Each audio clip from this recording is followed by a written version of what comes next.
conflict, stress, trauma, relationships. All of these issues and many more negatively impact our mental, emotional, physical, and spiritual health. When life feels challenging or unhealed trauma gets triggered, it's easy to become dysregulated. Although we often can't control what life brings our way, we can learn how to balance ourselves, co regulate with loved ones, and recalibrate after being dysregulated. With practice, you can learn to partner with your autonomic nervous system to reduce stress and improve your overall well being. Today, we'll focus on this listener's real life question. My dad was an alcoholic. He had two sides: the nice guy, the fun guy who showed up in the outside world and sometimes for us, and the mean, aggressive guy who often came out only at home. I grew up walking on eggshells because life felt very unpredictable. A lot of time has passed, but I still struggle because I get angry and aggressive if I don't have control or things don't go my way. I'd like some ideas about how to move forward because this hurts me and my relationships. And with that question as the focus of today's episode, I'm Dr. Carla Marie Manley, and this is Imperfect Love. Welcome to Imperfect Love with Dr. Carla Marie Manley, psychologist, author, and relationship expert. I'm here to help unravel mysteries and misconceptions about love, relationships, and mental health issues, plus everything in between. Love is complicated, people are not perfect, and relationships surely can be tough. Together, we'll navigate this messy, imperfect space of real life.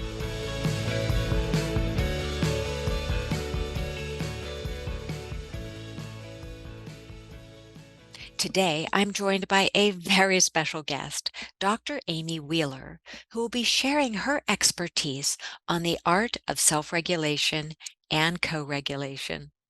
Welcome to Imperfect Love, Dr. Amy. How are you? I'm so happy to be here. Thank you for having me, Dr. Carla.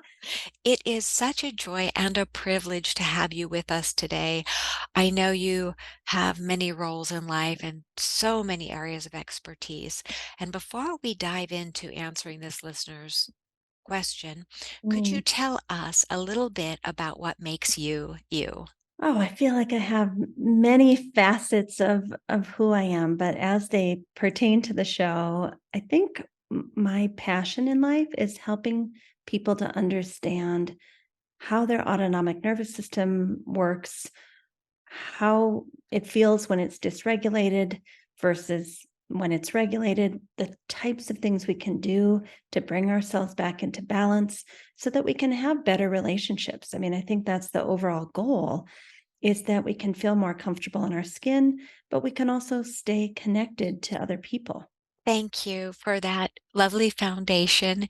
And before we go any further, could you explain to guests who might not recall or maybe never knew precisely what you mean when you say the autonomic nervous system? Mm. So there is a part of your nervous system, there's the type of part of your nervous system that when your brain tells your hand to move, it sends signals down your hand and your hand starts to move or your arm starts to move. We might call that more the somatic part, meaning the body in motion. But there's other parts of your nervous system that are just kind of on automatic, the things that cause your heart to beat, cause your lungs to breathe, your blood pressure, a lot of things are happening in your body on kind of autopilot.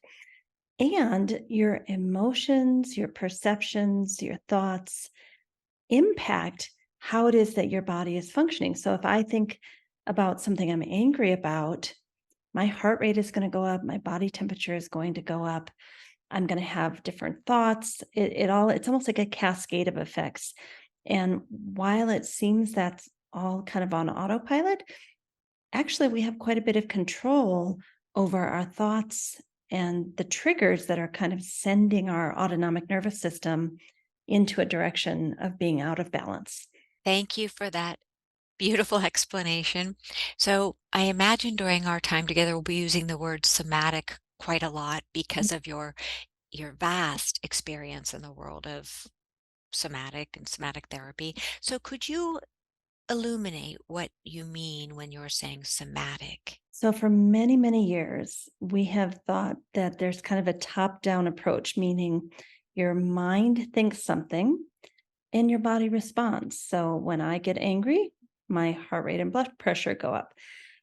That's that's why we have so many psychologists on the planet, because we're trying to get our mind straight so that our body can feel better and we don't have thoughts, words, and actions that cause us more suffering.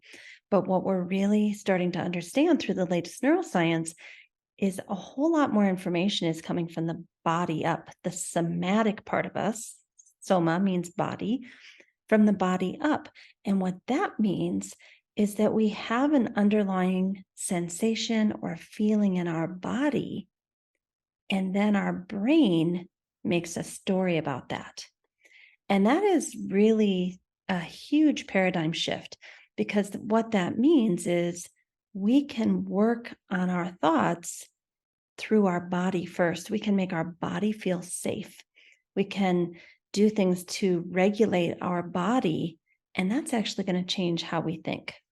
I love how simply and clearly you put it. Mm. Because we do often think, I'm having this bad thought or this angry thought, and that is what is making my heart rate go up. That is why I'm turning red and ready to fight.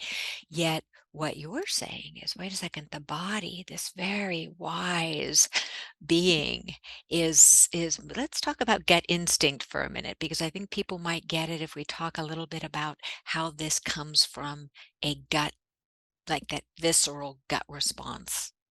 Yes, a huge portion of our nervous system is actually located in our gut. So when we say, I have a gut feeling about something, your nervous system actually is turning on. There's something called neuroception that basically means you have these unconscious feelings and sensations. You're not even aware of them.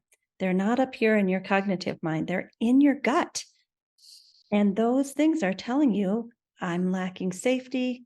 I'm not feeling well right now. I don't like this situation. Something about how that person is speaking or looking at me doesn't make me feel comfortable. So, especially when it comes to trauma, a lot of people who, like your caller who had this question today, she said she's feeling like she had to walk on eggshells when she was a child, not knowing if her father was going to be the nice version of himself or the not so nice version of himself. And so she probably had really strong neuroception. She could probably, from the moment she heard how the car door shut, his footsteps, how they walked into the house, if the door slammed harder or not so hard, how he was breathing, like she could sense all that before he even said a word. And her gut knew if it was going to be an okay night or a not so okay night.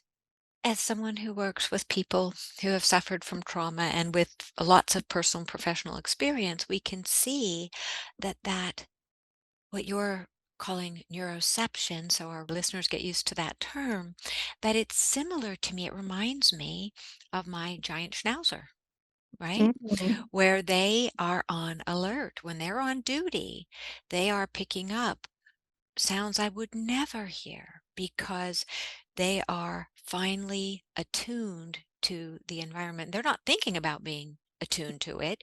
It's just part of their way of being. And so for someone who grows up, if I'm hearing you right, in a home environment that is not safe, that is not predictable, they have that quality, that sort of energy about their everyday experience where they're having to monitor, not because they're a giant schnauzer or any form of dog, but because they're saying, wait a minute, I am in an unsafe situation.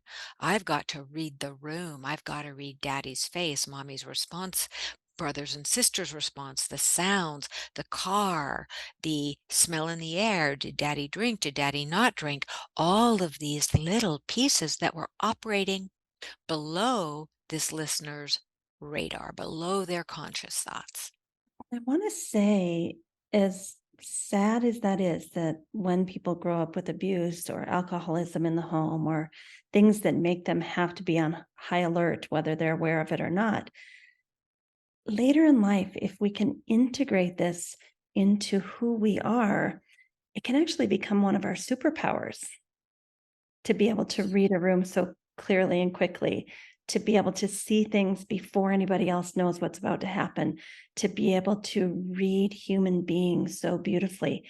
So I want to also point out, even though it's can be a very difficult thing, once we learn to attune our autonomic nervous system and work with ourselves, I think some of our biggest sources of suffering can actually be our greatest gifts. And that's what I want to talk about when we get there, about your listener who wrote in this question, recognizing that she gets angry and aggressive sometimes and would like to not ruin relationships. She can do that. She can use the thing that was so traumatic in her childhood and turn it into her superpower or his superpower or their superpower. Yes, and thank you. Now, I have a question for you along that line that does keep us with the listener's question. When trauma is not healed, or this hypervigilance, all of these let's stay alert and read the room things, when they are not healed, Yeah. how can they, because they can be turned into a superpower.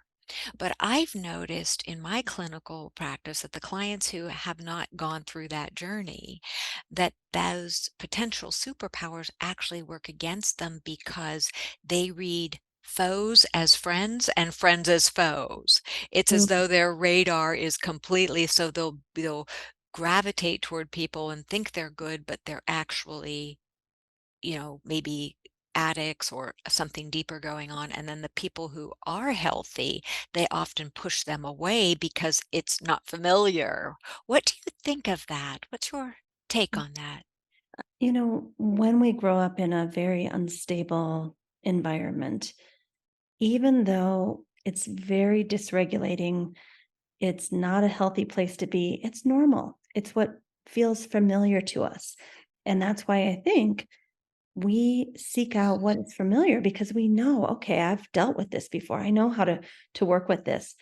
We might be completely dysregulated, on high alert, completely, not feeling good and safe in our body, but that's normal.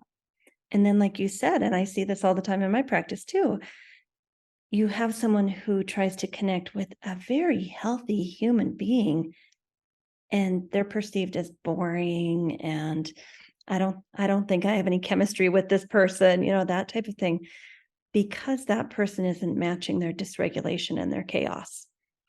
So the goal would be to heal ourselves and get into a state of regulation from the body up, which we can talk about, and then find another person who's done the same. It's very hard when you have two completely dysregulated people trying to do that work together.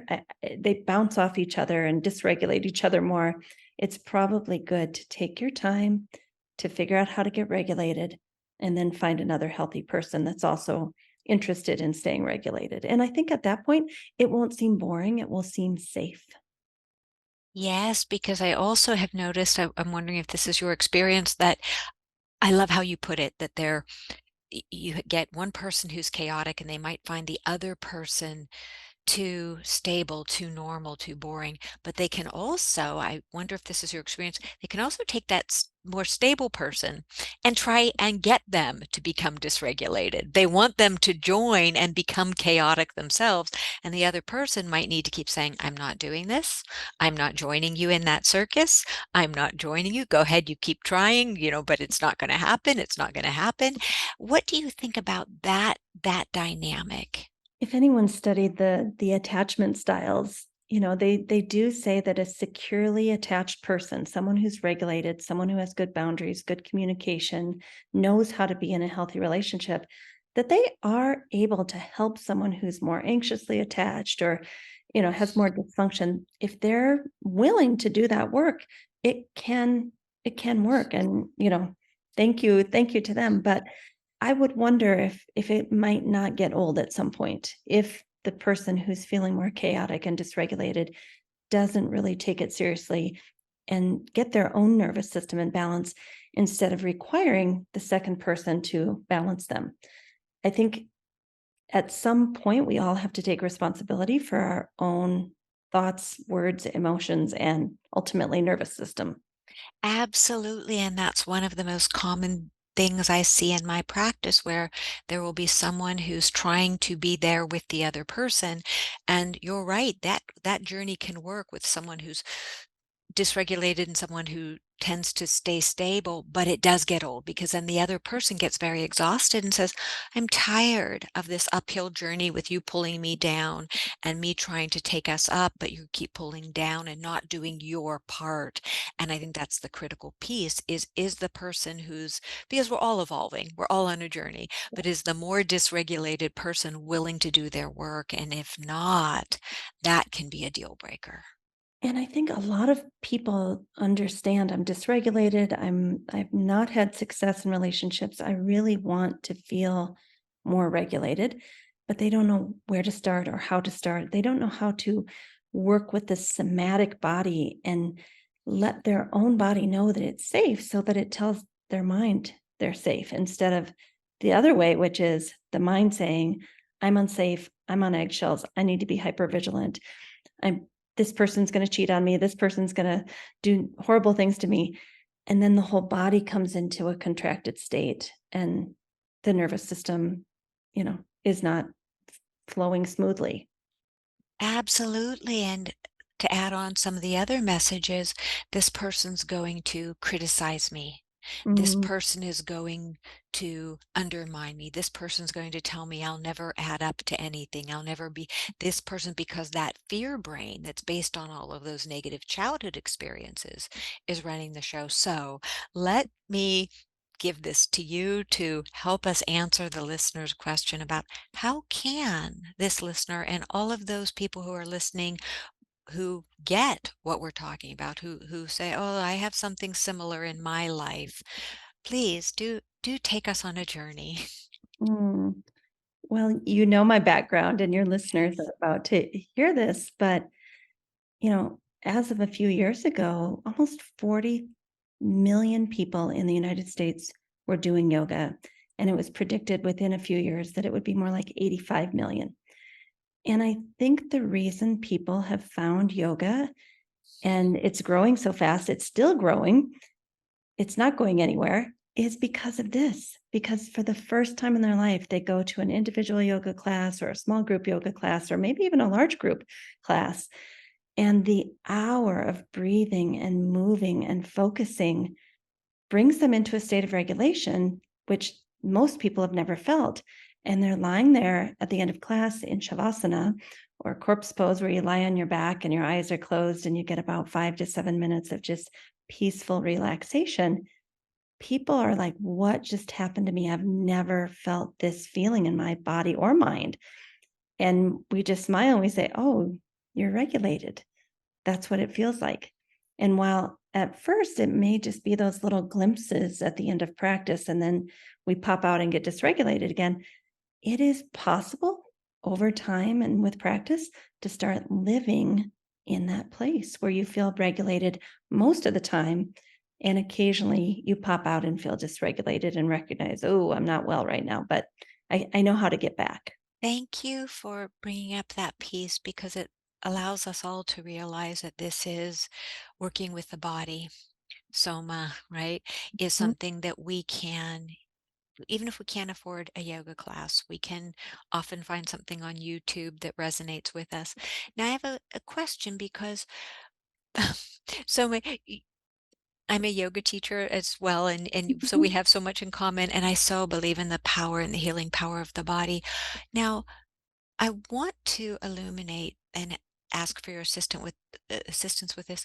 Sometimes people go to something like a very high-powered yoga class that is all about, and I'm not saying this isn't good, but I Mhm. don't think this is what we're talking about necessarily. The high-powered yoga class where you go in, you do all of the poses, you strive for perfection, you have a 30-second shavasana, the resting place, and you're out the door and back in your car and on with your life. And boy, did you look good in those yoga clothes, right? And that's not necessarily what you were talking about, I'm imagining. You know, at first, if that's where the person needs to be, I'll even agree to that. Like, I Okay. want them to stay there, but if that's the entry door, and I think for many of us it was, we were athletes, we were, wanting to be thinner or whatever we thought, we came for the physical workout. But I hope it evolves past that, because if we just stay with yoga as a physical workout or a way to manage our weight, we miss out on 99% of what it has to offer. So even if we enter through that door, I then love to see people experimenting with what we call therapeutic yoga, which means something like you'll go to a 4-week series on managing anxiety or a 4-week series on managing depression, something where you're in a smaller group. There's a focus. The teacher knows you, they're working with you, they're helping you modify things as needed. If you need extra mental, emotional, spiritual support during or after the class, there's someone there that is there to help you kind of integrate what you're feeling and sensing. So that's one level. But the second level could also be a one-on-one session, what we call yoga therapy, where someone works with you, not in psychotherapy kind of way, but in a somatic therapy type of way to help you figure out which postures work for you to come into balance, which breathing exercises work for you to come into balance, which types of meditation support you or cause you more suffering. It's very individualized. And so what I'm hearing you say is that it's not necessarily a once a week class, whether it's slow yoga, gentle yoga, power yoga, that it becomes more of a way of life, which is what yoga's roots were all about, making yoga practice a way of life. Could you talk about what that would look like?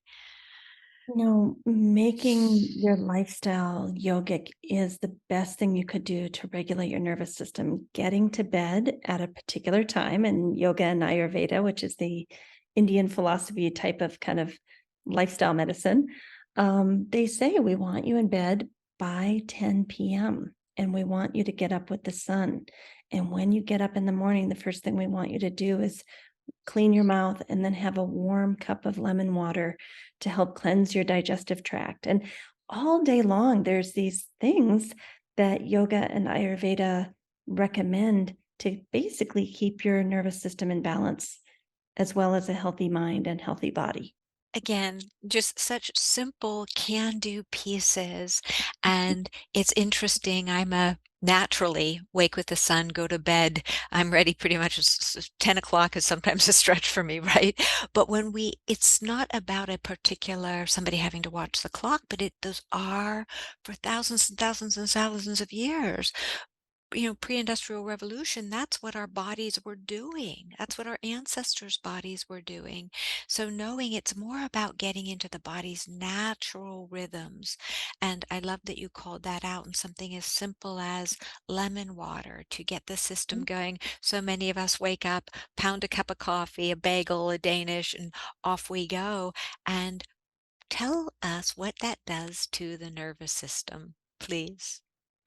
Well, first of all, any kind of warm water, herbal tea, things like that will soothe your nervous system all day long. As we talked about the enteric nervous system in your gut, when you bring warm water into your intestines and into your stomach, it gives the signal to your entire nervous system, okay, we're good, we're settled down. So, one of the first things I do for people that are highly dysregulated is tell them, can you drink warm water or herbal tea regularly throughout the day?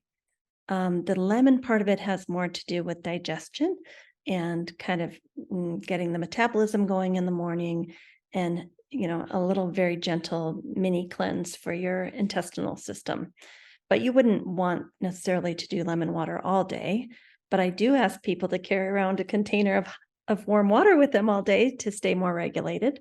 Why warm versus cold? That's a great question. Let me think if I can simplify it. Warm water will be absorbed more easily. It's closer to your body temperature as opposed to cold Mm. water. Your body has to bring the cool water to body temperature. It takes some time. And it's just not as soothing to the nervous system, the cold water. And I know so many of us love a cold drink with ice in it. But I think you'll find that in terms of things like agitation and anxiety and insomnia, that it is the warm water. And sometimes I even say like a clear soup. Like if you want to have a miso type soup before you go to bed, that will also help to soothe and calm the nervous system. And again, it's warm. I love my bubbly water. I love my tea, my organic, decaf tea, but what do you say about bubbly water? Bubbly water is okay for some people. According to yoga and Ayurveda, it causes more air in the digestive tract, and that Mm. for some people isn't a great thing. Okay, well, we've covered that one. Thank you. Learned something. So let's go back to this listener. You've given them some wonderful tips about ways that they can start easing their system, very simple ways. Now, before we go back, you used the word enteric nervous system. And a lot of people, they may find that unfamiliar, even though we've talked about the gut before. Could you give a brief description of the enteric nervous system and how magnificently intelligent it is and how it's always busy behind the scenes? So, the enteric nervous system is basically this kind of extensive network of neurons and neurotransmitters that's embedded in the gastrointestinal tract. Some people say it's the second brain. And some people even say it's the first brain, like that enteric nervous system knows more about you than even your brain up here. So that's kind of a short version of it. Your enteric nervous system communicates with the rest of your nervous system, tells you if you should be in fight or flight or rest and digest. It plays a role in digestion. It even impacts your mood and your mental health. So, a lot of what the latest neuroscience is showing is that a lot of our mental health issues actually are showing up in the gut, and that if we can help people get a healthier gut microbiome, that their mental health issues tend to clear up, which is so fascinating because Isn't it the body and mind are one. And we often don't realize how interconnected we think that the mind is king. And indeed, the mind is just one small part of who we are as these lovely human beings. And I remember listening to a TED talk where the woman was describing the enteric nervous system and how Mhm. it feeds, if I recall correctly, 90% of the information goes from enteric nervous system to brain, and then only 10% from brain down to gut, which is a reversal of what most people would imagine. So let's going now that we described enteric nervous system, thank you for your expertise on that. Could you then now give us some more tips for the listener, this Mhm. person who is constantly getting dysregulated, activated, fight or flight, lots of anger. What what might we offer as ideas and insights? So first, I want to go all the way back to the original trauma that was happening in this person's home and say that many people with addiction, and in this case, the father, are actually using substances to try to regulate themselves, whether that's food or alcohol or drugs or pot or cigarettes or shopping or porn. The act of attempting to regulate to feel better usually a lot of times is the addiction. And so that's from Gabor Mate. And it's just a really interesting thing to think about, that maybe her father was trying to self-soothe through alcohol. And Mhm. that's not to take away from her experience and being a victim of someone who is an alcoholic. It's just saying that's a separate issue. And it's kind of interesting to think about that maybe he was trying to self-regulate, or, you know. So, but the other second part of this is whether we like it or not, we are co-regulating with our caretakers. So even if she felt, I don't want to be around dad, I'm walking on eggshells, this is uncomfortable, why does he keep coming home drunk? There's a whole nother part that wants to be close to dad and wants to have a relationship. Mm. Both are true. And unfortunately, probably the father was the leader nervous system, and the daughter who or son probably had less power in the relationship. So usually the person with less power is co-regulating to the person with the power, even if that person is out of balance. So from very early on, your listener that wrote this in, their nervous system is co-regulating to a dysfunctional nervous system. And that happens neuron by neuron for decades.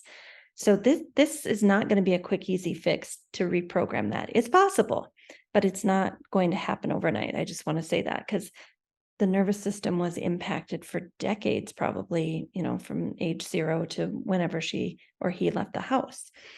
So that's why kind of having like you said, it's not a once a week thing. It's more of a daily practice of breathing or yoga or meditation or all of them. Lifestyle change is going to be what reprograms that. So If when, I may just yeah, go ahead. emphasize something, what I completely agree with you because often people think, oh, well, this happened. I left home when I was 18, or I left home when I was 17, so I'm out of it, trauma stopped. But because the nervous system is wired that way, that's what it knows. Unconsciously, that's what it's patterned for. And so if this person, I don't know how old they are, whether they're 37, 57, I don't we don't know, but for however many decades they have been walking around unhealed, those patterns are even more deeply embedded. So, and I agree with you, it's not that it's not possible to shift it, it will just require more persistence, more empathy, more kindness, more patience. Yes? Yes. Okay. And through this process, letting go of the shame. I mean, there can be a lot of shame around losing your temper and getting aggressive and watching relationships shatter and feeling helpless to do anything about it. Like there's a lot of shame that can come with that. So I would say there's going to be a whole element of forgiveness to say, this happened to me. My nervous system got programmed in a dysregulated way. It has not yet experienced what a healthy nervous system, a stable, safe nervous system would feel like. It's going to be a journey. And I'm forgiving myself for that childhood trauma, knowing that I can move forward into this new way of being in the world. And so I think that the first thing I would say is when we feel angry, when we feel agitated, when we feel like going off on somebody and just letting them have it, we must stop ourselves. Even if we're like, I'm going to try to stop myself and then I do it anyway. Okay, we did it anyway. Next time, I'm going to try to stop myself. And I waited 5 minutes before I popped off. Okay, no problem. And then you try again. The next time you talk to your therapist about it, and you just keep working until one time you're like, oh gosh, I'm starting to feel that feeling like I'm getting very upset. I think I'll go on a walk in nature. Mhm. I think I'll go do some yoga. I think I'll go take a yoga nidra in my bed with my headphones on. I think I'll have some warm water. I think I'll schedule an appointment with my therapist or my best friend or my empathy buddy. Like it'll take some time to walk it back so that you can see it coming and then get yourself regulated through these lifestyle medicine type techniques in order to not have it keep happening. And I have one more thing to say that's so difficult, but when we get run down and exhausted, we will not be able to catch ourselves. It's going to happen again. And again, we have to forgive ourselves because we all get exhausted, we all get overwhelmed, and we'll probably slip back. But this is a lifelong process of learning to regulate, learning to be kind with myself, learning to develop a lifestyle that is going to work to keep me in balance. And we'll be able to catch ourselves more of the time. Thank you for such a compassionate actionable view at how to begin shifting, Mm. because you're so right. When you're raised in a dysfunctional environment and it's just part of your neurobiology, even if it's something you're not conscious of, as it becomes conscious, which is a slow process, then you're able to catch yourself more and more. You're able to do the small self corrections more and more. And it's such a gift when you're, working with clients and they don't see the progress because, we don't tend to see our own progress. And then one day it's like, oh, I didn't do this. I didn't, scream or use expletives or, throw something. And those are all big victories. Deal. Or not push send on the email. Put it on Not the push. draft. Yes, yes. And it does take so much work to rewire oneself. And I also think another really beautiful thing that you were bringing up is truly how much persistence it takes. Mhm. Forgive, persist for one step forward, maybe a half step back, but continuing that journey, and that none of us are perfect at this. I love the old acronym of HALT, when you're hungry, angry, lonely, tired, and I add an S onto it, hungry, angry, lonely, tired, stressed. When any of us are in one or all of those states, it is so much easier to get dysregulated. And so we want to be able to take our temperature, so to speak, and say, wait a second, I want to talk to my person or my friend or my boss about this. Am Mm. I hungry? Am I angry? Am I lonely? Am I tired? Am I stressed? If so, maybe I need a timeout. Just like when we're little, go in your little nap with your little blankie. It's so everything that we learned in, kindergarten when they had us take a little rest after lunch. I mean, that's what we need to do now. Just pretend you're like a kindergartner, and how would you take care of a little one? Well, take care of yourself that way. Yes, and that's so true. I know to this day I'll take timeouts. I did it when I was, raising my kids. I'd say I wouldn't put them in timeout. I'd put myself in timeout. Like, mommy needs a timeout. Mommy needs 10 minutes quiet time. That's and I learned to put myself in timeout so I could regulate. I didn't know at Mm. all about, what we're talking about today, about co-regulation and all of that. It wasn't at all on my radar. I was such a young mom. And so now on some gut level, I knew if mommy wasn't regulated, mommy's not going to be able to regulate these little ones. And I'm thinking about the partner who maybe came from a more healthy childhood that is regulated and loves someone that is chronically dysregulated. I think instead of going back and forth cognitively to solve the problem, make sure they're hydrated, make sure they've eaten. Do they need a rest? If they're stressed out, can they have some time alone for a timeout? Give them a hug, put them in bed. Just like you would a child. I mean, it sounds funny, but I think I know with my partner, when we get into these stressed out states, we kind of snap and fight at each other from our mind when really we both just need to go get regulated. And then we come back and we're fine. Absolutely. And for everyone that what I would call a care package or self care package looks different. And we Yeah. all need to take some time to get to know, wait a second, when I'm dysregulated, do I need to walk? Do I need to sit, with my partner, even if I'm angry at them? Do I prefer Mhm. them next to me? What do I need in order to get, and I love that you brought up hugs, because sometimes if the other person's okay with a hug, a really lovely heart to heart hug. No words, just a hug and feeling the other person's breath can feel so affirming, because often people weren't given hugs as children. Mm. And I have so many clients who would say, and if only my parent had hugged me. If only they had taken me and hugged me. And so on that very primitive level, we know that we're safe when a hug feels right. Sometimes we don't want to be hugged if we're upset, and that too is okay.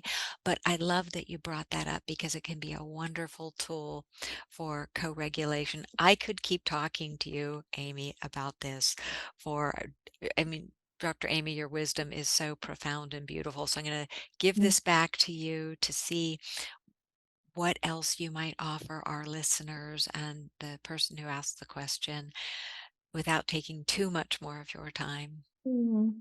I think we've covered it very beautifully today. And I would just say be gentle with yourself.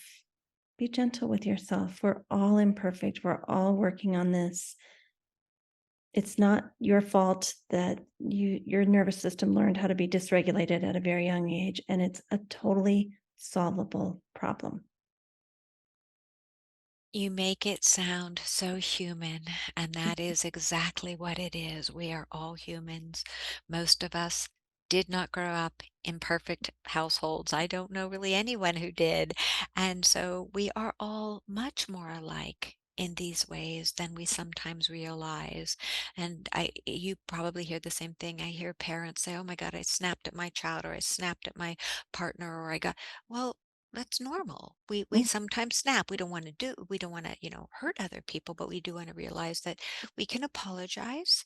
We can do it a little bit better the next time. We can envision, instead of spending our time blaming and shaming ourselves about what we did, we can use that time instead on envisioning, imagining, meditating on how we would do it differently the next time. Put our time into imagining the slightly better version. Absolutely. Dr. Amy, your wisdom is just so amazing, comforting, grounding. Where can our listeners find you? Well, we have a website, www.theoptimalstate.com. So that's the first place. And there's many, many free offerings on there. And then the second place is we have an app a mobile app for iPhone and Android that helps you regulate your nervous system and track the state of your nervous system and, when is it getting out of balance. And so if you go to the Android or iPhone App Store, the first month I think is free. You could try it out for free, and it's called Optimal State. Just type in Optimal State into the App Store and you'll find it. Excellent. Now, just a question. Optimal state. Could you give us, what are you saying, for our nervous system to be just in balance, just to be at peace? That's exactly what optimal state is about. Mm. You living to your fullest human potential because your nervous system is balanced more often. And so you're saying, hey, when you're peaceful on the inside, you will be able to be much more available to yourself and to other people Right. and to follow your dreams and your passions. We're not saying, hey, you need to sit on the couch or be in yoga position all day long. This simply means you get to be in a regulated state so that your vision, all types of vision, your availability, all types of are more pronounced. 100%. Thank you so much. This has just been phenomenal. Thank you, Dr. Amy. It has been a joy, a pleasure, and a delight. Thank you, Dr. Carla. I have enjoyed every moment of our time together today. And thank you, listeners. This is Imperfect Love.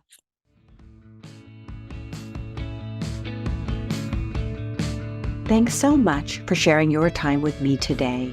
Remember, you have the power to transform your life and love fearlessly, if imperfectly, and it's my privilege to help you along the way.